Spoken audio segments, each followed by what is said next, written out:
dragi gosti, dragi učesnici, sve vas srdačno pozdravljam, želim vam dobrodošlicu na nastavak na drugi dan History Festa. Naš neki drugi današnji panel imamo predstavljanje knjige Krisztiána Csaplár-Degovicia Empire Building and National Building in Central Europe, a učestvovat će Hannes Grandits i sam autor knjige Krisztiána Csaplár-Degovics. Izvolite. Puno hvala. Dobar dan i veliko je zadovoljstvo da mogu učestvovati u ovom panelu. To je jedna knjiga koja je čak izašla ove godine, još je tako sveža, mislim ovo je prva prezentacija knjige, premijera ove knjige. I mi smo se dogovorili da ćemo voditi ovaj panel na engleskom jeziku, ali kolega Krisztián i razumije dobro i priča bosanski jezik ako vi postavite pitanje i to je moguće, ali mi ćemo mijenjati sada na engleski.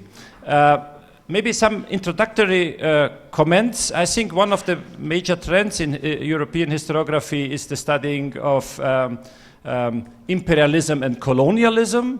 I think on a European and global scale it's particularly important, but it's also now a topic of discussion with regard to Central and Southeast European history. And I'm announcing here a new book series from CEU Press, which is called Imperialism and Colonialism in Central and Eastern Europe.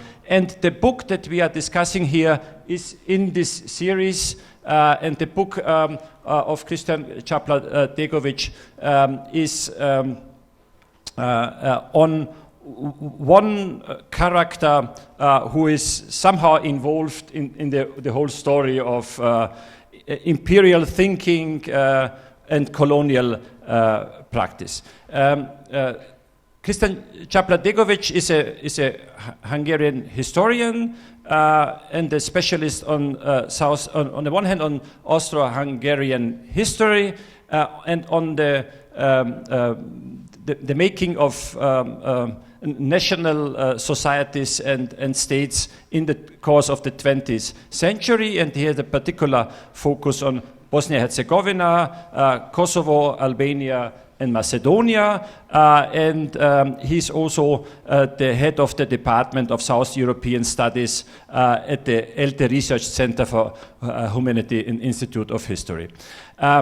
So I won't be too long. I will hand over now to Krisztián. It's planned that he will give us a short introduction of about 10 minutes in the main idea of the book. Afterwards, I have the privilege to have a couple of questions to ask on it, and then we will open up the panel for questions and comments coming from the audience. Having said this, I'm handing over to Krisztián. Please. Hvala lijepo I ja sam abanolog. I try to be concise in my pretext and I'd like to provoke for questioning. So I will deliver you a general overview of the book, and then I have some slides in which I highlighted the Bosnia-related topics of the volume. I'd like to begin with a quotation.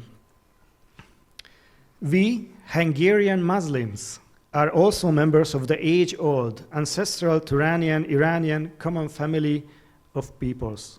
It is in Hungary's vital interest to embrace Islam in the coming great battle, because if all those who believe in God join together, then the realm of St. Stephen will not have been an ephemeral historical phenomenon, but rather once again extend from the Carpathians to the Adriatic. End of quotation.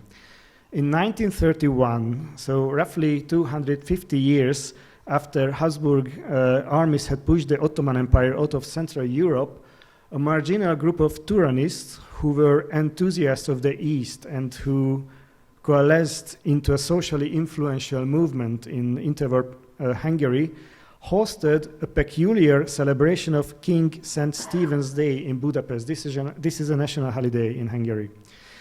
Not only did they establish modern Hungary's first Muslim congregation on that day, but they also declared King St. Stephen, the founder of the Christian nation state in the 10th century and the symbol of universal Christianity, to have been a minor Muslim prophet sent to the Hungarian people. St. Stephen that thus became a paygamber, or a messenger of Allah. In a public sermon, the Imam of Budapest, Hussein Hilmi Duric, who was the last chief imam of the joint Austro-Hungarian army in 1918, reinterpreted the Hungarian people's desire to restore the old kingdom to its First World War form, but did so through the lens of the tenets and commandments of the Quran. The imam delivered this ceremonial address to an enthusiastic congregation, approximately 400 people, in the downtown Budapest. When he finished speaking, the celebrating multitude marched with military precision in the tomb of the Bektesi dervish Gül Baba, a Muslim mystic buried in Buda, where a muezzin's call to prayer was heard for the first time since Christian forces had reoccupied the city in 1686. The grandeur of this ceremony was further enhanced by the presence among the invitees of several foreign diplomats who had been assigned to Budapest. Without question, the most prominent among them was Sir Emery Bothwell, a British lord, and one of the renowned adventurers of the era. Though he had spent many years in the American Wide West, where he had learned several native languages, and he was known primarily to an expert on North Africa and the modern Middle East, his fame, however, was not the result of his legendary inclination to self-sacrifice, nor of his having survived numerous encounters with savage peoples, nor of his having hunted for thieves and lions in the Sahara. His reputation was rooted in his close personal friendships with Winnetou and Old Shatterhand. That is, before his purported personal appearance in Budapest, Bothwell was known only to attentive readers of Karl May's novels. He was a fiction, a literary character who never existed in reality, and thus could not have been present at the founding of the first Hungarian Muslim congregations. So I came across descriptions of this event when I began to studying the life of the author of the first Hungarian-Albanian dictionary in 1913. He was Zoltán László, who wrote the quoted text and who was an active participant in Hungary's interwar Muslim community and a key figure in the history of the Gül Baba Islamic congregation. Reading these press articles, I was genuinely surprised by the size of the Muslim community that lived in Budapest, by the peculiar relationships between Islam, Hungarian Orientalism, and Hungarian nationalism, and by the intensity of the memory of the glorious pre-First World War Kingdom of Hungary and Austria-Hungary that lived on in the aforementioned Muslim community. Thus, in examining László's biography and the historical background of the aforementioned ceremony, I realized that I was looking at the peculiar form of nostalgia for and the interwar post-history of Hungary's pre-First World efforts at empire building and the now defunct Austro-Hungarian monarchy's Bosnia-Herzegovina policy. This led me to two questions. First, how did the empire-building schemes of the former Kingdom of Hungary function within the context of the imperial aspirations of the larger administrative unit, Austria-Hungary? And second, when these two sets of ambitions overlapped, why did a middle-class Hungarian named Zoltán László, who was an activist who would promote Hungary's empire-building and empire-building program and interwar nation-building program, always seems to come up? So this book thus uses the biography of this imperial and royal civil servant as a framework for narrating the history of Central Europe from the turn of the century to the post-Second World War era. László was an agent of an imperial and royal government in Vienna and at the same time of the royal government in Budapest, and was an enthusiastic proponent of both entities' empire-building schemes over the course of three successive historical eras. the age of classical imperialism, the interwar period, and the early decades of the Eastern Europe's communist regimes. In this microhistorical study, I demonstrate how László's former education, reading habits, and travels through Europe, Africa, and Asia Minor provided him with the expertise he would employ as a bureaucrat, lawyer, financial advisor, Orientalist scholar, creative writer, and trained propagandist in the service of the interests of Austro-Hungarian imperialism and after 1918. As a defender of the memory of the dual monarchy. So the book is a demonstration of the idiosyncrasy of László's career path. For instance, his family background was particularly distinguished, which made it possible for him to build a career on the fringes of the social elite groups despite his mediocre talents. Furthermore, his extensive knowledge of languages, the degrees he had earned, and his fascinating personality made it possible for him to live abroad for years. He spent 4 years in Bosnia and Herzegovina as the joint officials of Austria-Hungary, for example. And to travel more than an overwhelming majority of his fellow Central Europeans did in that era. László was an experienced traveler. By the time of the First World War, he had been to Paris, London, Berlin, Munich, Stockholm, St. Petersburg, Moscow, Istanbul, and Cairo. He had visited Algeria, Tunisia, Egypt, and Anatolia. And his knowledge of languages was extraordinary. He was fluent in Hungarian, German, English, French, Russian, and Serbo-Croatian. Serbo-Croatian was his term, but under using this term, he reflected to the Ikavica, so it's the Bosnian version of the language. He could also read Turkish and understand a little Arabic. There were also typical and atypical aspects of László's participation in the Austro-Hungarian and Hungarian public life. On the one hand, he aspired to have his voice heard and his publications read. He had no political power, though his cultural and political influence was considerably in certain social circles, the elite groups and the middle classes.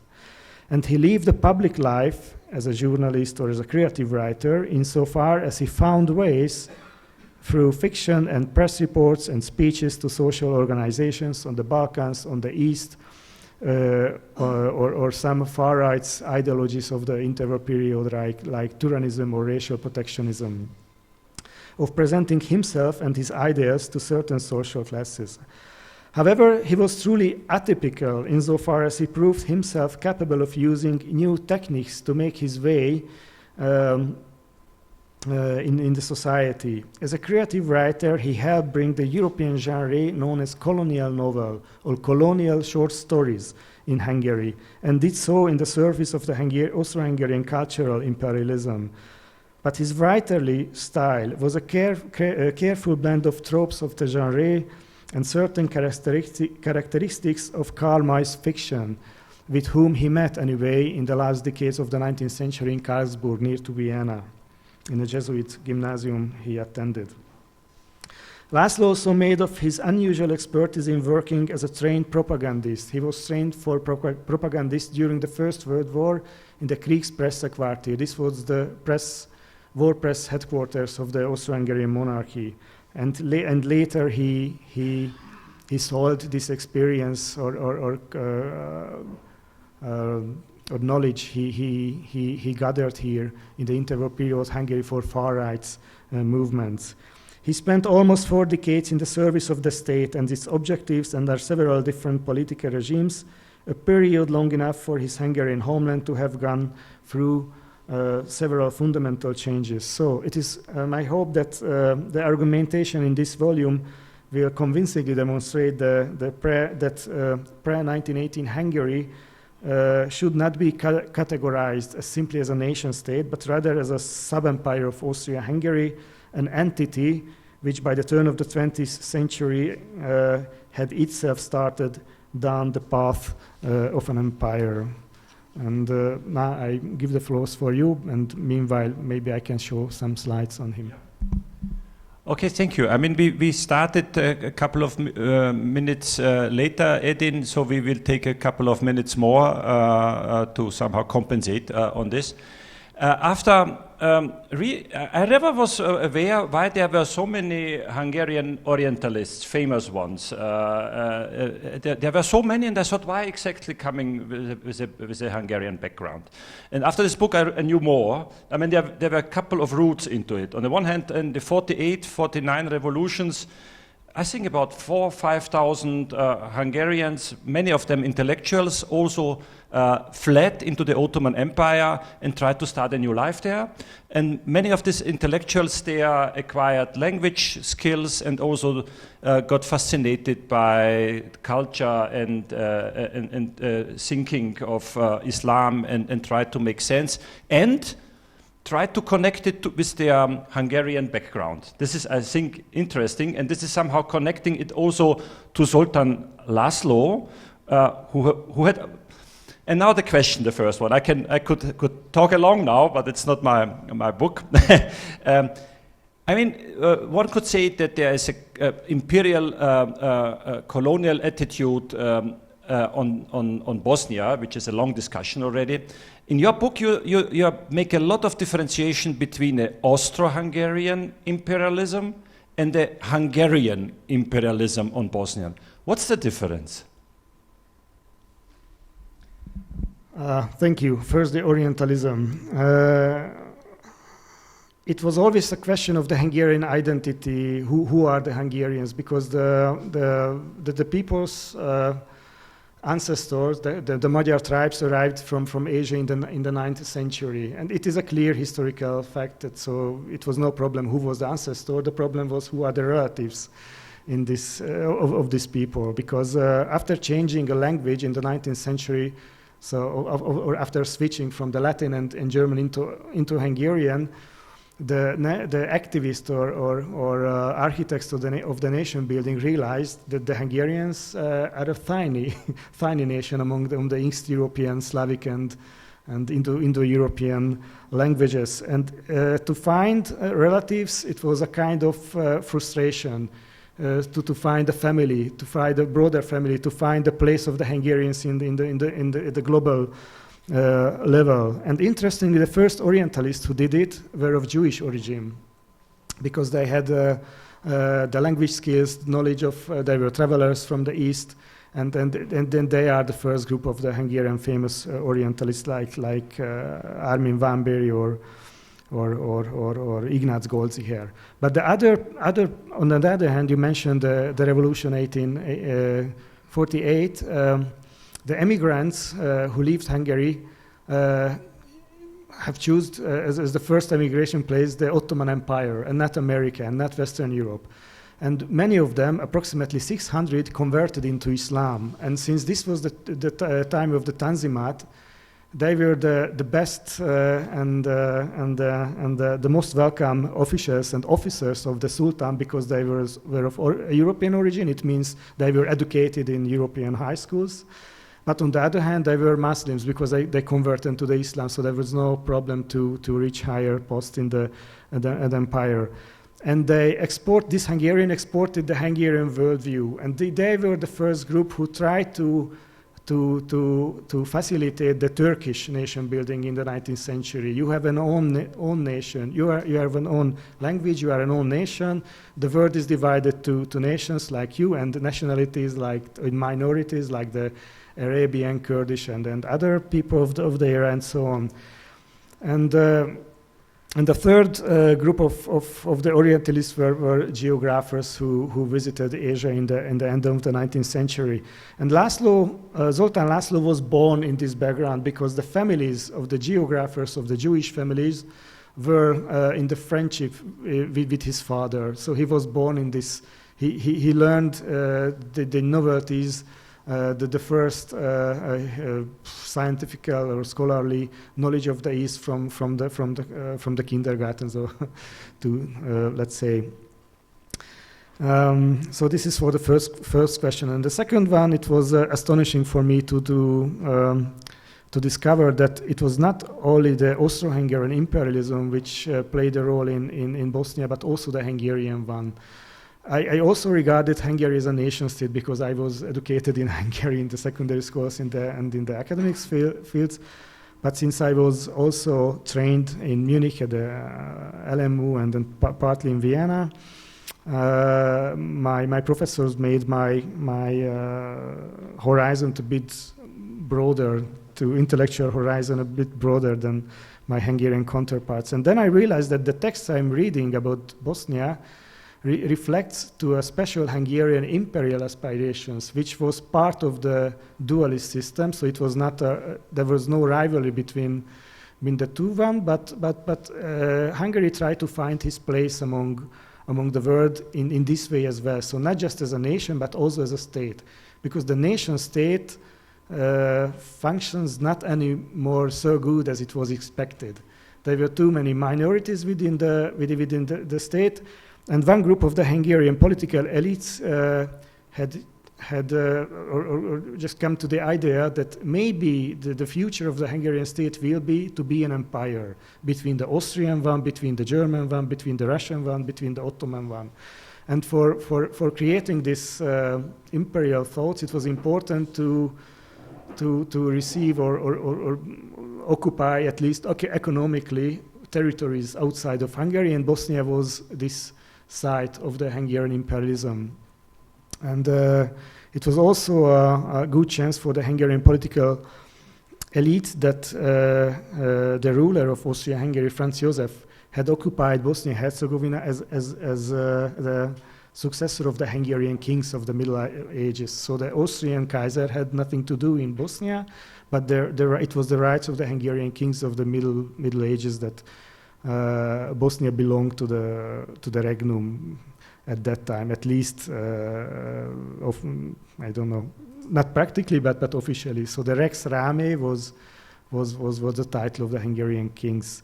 And László was part of both empire-building projects, from the one hand of the Austro-Hungarian one, and the others from the Hungarian ones. I will have another question, and then I think I will open it up for questions from the audience. But first, please let me. Fascinating is your approach. It's a biographical approach. And you write that you were inspired also by the book of Robert Nemes, Another Hungary, the 19th century province in 8 lives. And it's more devoted to people from different class and social backgrounds in this book.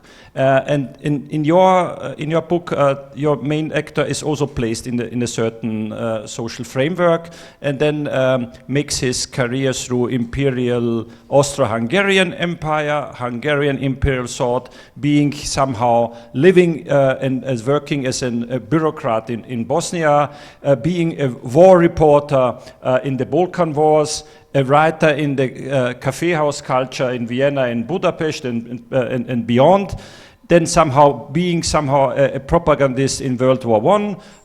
In the interwar period, he somehow suffered the tragic loss that the empire is gone, and the question is, what is now my vision? And he seemed to be a visionary, and he somehow ended up in finding his new vision in Turanism, in the extreme right. And I think it's also not totally compatible what happened to many others, also in Germany in the post-imperial time.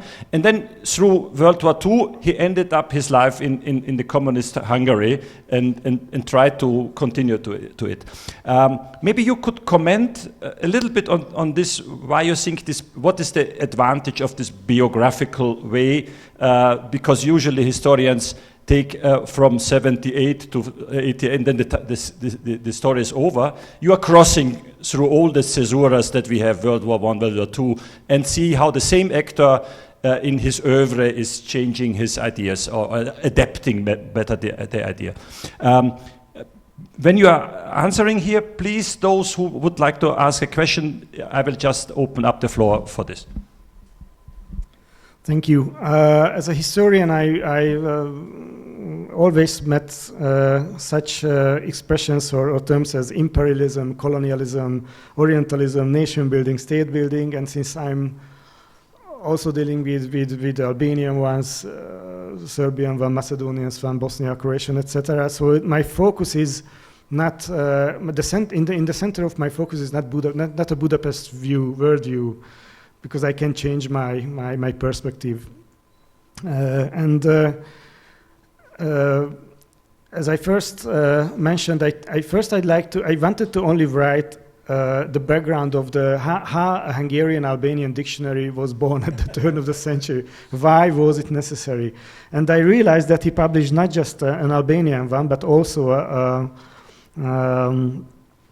a second one dealing with Bosnia. The dictionary was published in Hungarian language, so this title is a translation.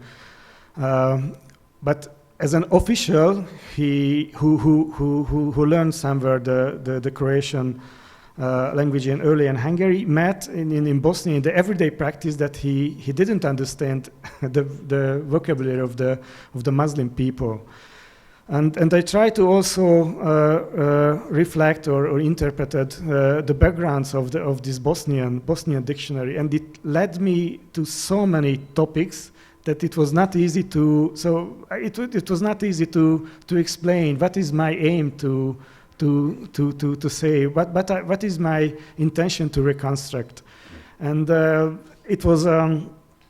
Out of the blue, when I heard a lecture delivered by Peter Judson in Budapest about imperial agents who serve, or everyday people who serve the empire on daily basis individually, that I found this Zoltán László, and it was clear that if I try to reconstruct his imperial biography, it means that I divided his life into sections.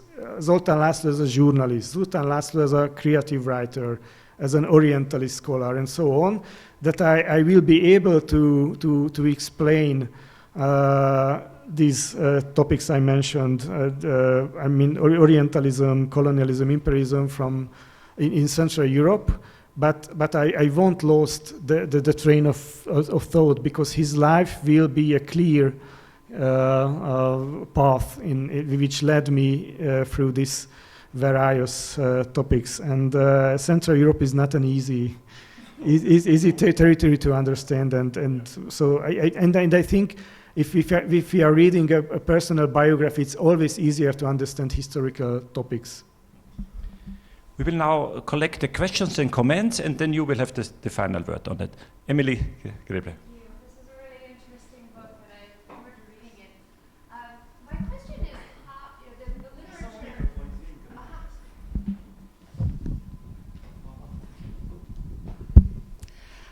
As you know, the literature on Orientalism was largely created with sort of a British and French focus.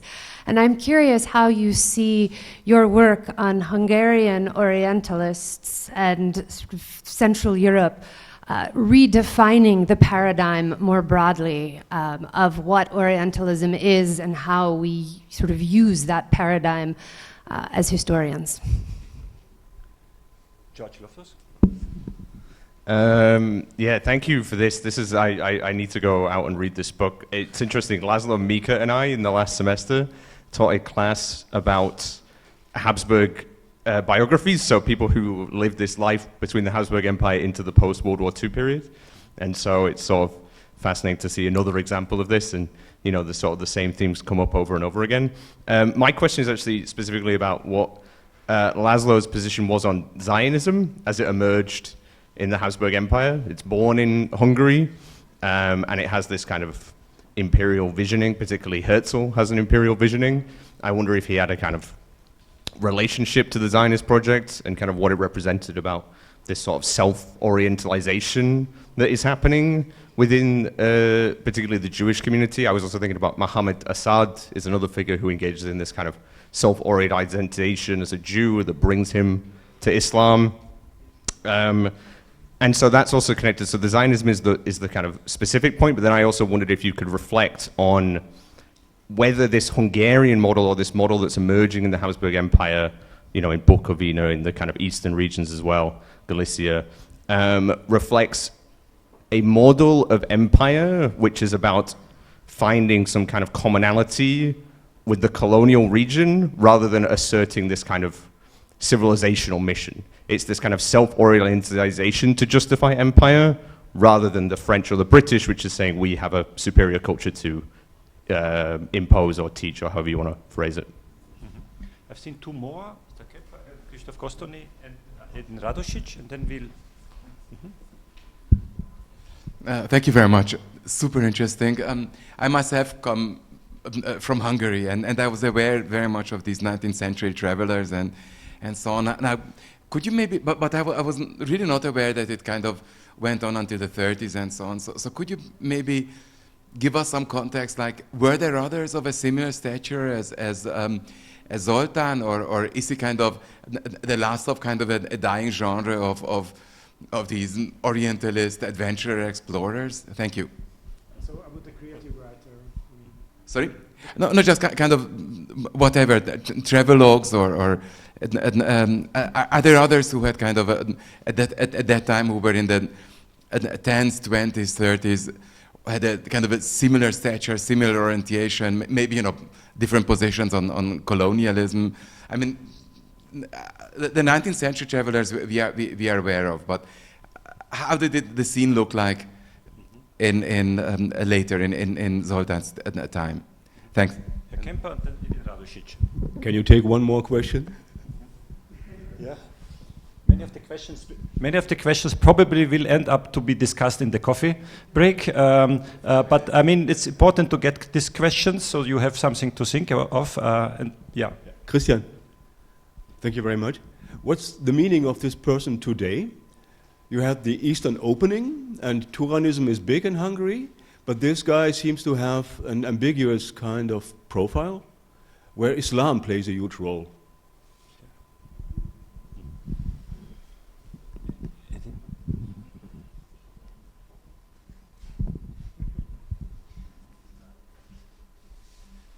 Okay, I have not read the book, just abstract. And here, what did you say before? And let's say they intensively thinking about the book, about the main issues of the book. And I read let's say the main characteristics of the person, of the László Zoltán, and I will say after reading the imperialism, colonialism, anti-fascism, racism, and so on, I can say put him in the jail. After all, but I will focus on the let's say this concept of imperialism. Hannes opened the question about the two sides or two types of the same imperialism, also Hungarian imperialism and Hungarian imperialism. And my question is there any kind of the conflict between these two types, or let's say two sides of the same imperialism? Austro-Hungarian and Hungarian in the, let's say, the Bosnian issue, Bosnian question, looking through the personal activity of the important persons, important politicians. You mentioned, let's say, the activity of Zoltán László, but we can, let's say, make wider to this issue to the more important political figures of Hungarian political figures in Bosnian politics, for example, Benjamin Kalai or István Burian. And can we recognize, let's say, what kind of activity of István Burian or Benjamin Kalai are more, let's say, part of Hungarian imperialism or part of Austro-Hungarian imperialism? Or is there any kind of conflict between two parts of imperialism? We can say, for example, the reaction of the Austro-Hungarian politics to the, let's say, some attempts of the Croatian politicians, let's say, to install of Croatian politics in Bosnia and Herzegovina. It was joint politics. It is in the same time Austro-Hungarian and Hungarian imperialism. But on the other sides, we can say that find some symbols. You mentioned the coat of arms of the Rama used in that period. My question is: can we recognize what are parts of the one imperialism or another? Okay. And there's one final one.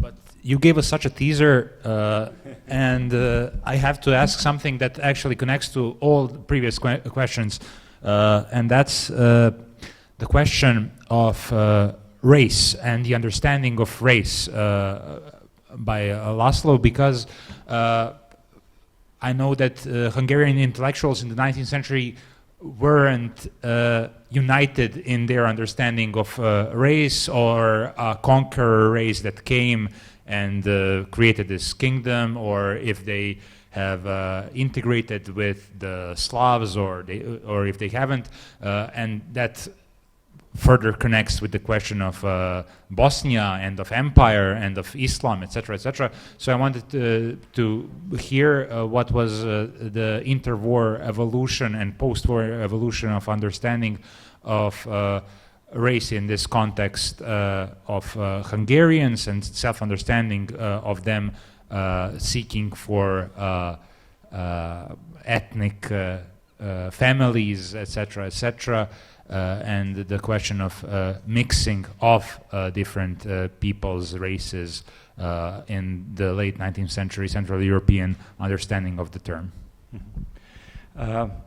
You've seen that you opened up with your book so many fields of discussion, and Edin is showing me this symbol here. I guess you can only tip into the questions, and please be very, very brief. We have to finish, but I think the questions are on the table, and maybe it's possible to go into in the coffee breaks into details. But maybe 2 minutes, big questions, short answers. So 2 minutes for 6 great questions. The Hungarian Orientalism was part of the European one. So one group of the Orientalists served in French and British diplomacy. So many of them were educated in Oxford, in I don't know, in Paris, in the École de, I don't know, and then they served the Foreign Office. And then the point I'd like to make is that it's not a separate story. I don't like Hungarian Orientalists who overestimated this kind of Orientalism. The point I wanted to make is that in the mental method of the Hungarian Orientalist, there is one significant difference with the European context, is that the ancestors of the Hungarians are really coming from Asia. And their language relatives are now living in Western Siberia, and this they facilitated the linguistic and anthropological studies of these people. But László was the one who tried to find the place to find the place of Hungary and Austria-Hungary in his North African novels of this Oriental context. So he saw Austria-Hungary somewhere between of the classical imperial and colonial power and the Middle East people. So he has also a hierarchy, but Austria-Hungary was in the middle, who was more, and then he regarded this empire more open to understand the peoples living in the East. So the Muslim cultures were not the foreigner in the same way as for the French or the British case. For László, was Bosnia the gate for the East? I'm sure that his biography is not enough to make generalizations. So the Hungarian historiography has made a turn blind eye to discover these things. This is the very first monography in this sense, and there is no reaction until now. So it's a kind of island in Hungary, because this monography tries to regard the Hungarian history as from transnational aspects and from the global history, and this is the first step only. So hopefully it will foster academic debates on self-orientalization as well, because self-orientalization is not realized by the Hungarian historiography. Travelogues. They were travelogues in Hungary at the turn of the century, but the creative writers were first of all unknown people, and the quality of their writing simply do not reach the quality of the expectation of the Hungarian literature scholars. It means they are not taught in secondary school and in the universities. So I was the very first who discovered this genre in Hungary at all. But these novels were partly, maybe Morioka is the second one who wrote similar novels, which was set in Bosnia. And the other question, I think, maybe in the cafe, I can. Okay, there is here flyers who are interested about the series, and there are also flyers with a discount possibility if you take the flyers. Having said that, we are really finishing, and thank you, Edin, for giving us this couple of minutes more.